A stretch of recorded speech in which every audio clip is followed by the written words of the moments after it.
জীৱনটো তোমাৰ চকুত হৈ দেখিবলৈ শিকাইছিলা। আজি যেন সেই ছোৱালীজনীয়ে অভিমানী হৈ আঁতৰি গ'ল মোৰ জীৱনৰ পৰা। সদায় হাঁহিবলৈ শিকোৱা ছোৱালীজনী আজি যেন প্ৰতিটো ক্ষণৰ সংগী চিগাৰেট। তুমি আঁতৰি যোৱা, মাথো এটা কথা মনত ৰাখিবা, সকলোৱে একে মৰম নকৰে।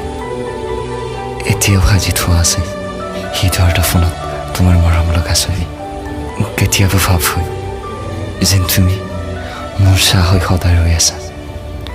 আজি ভালদৰে বুজিছোঁ প্ৰেমৰ শেষ উপহাৰ কেৱল চকুপাত।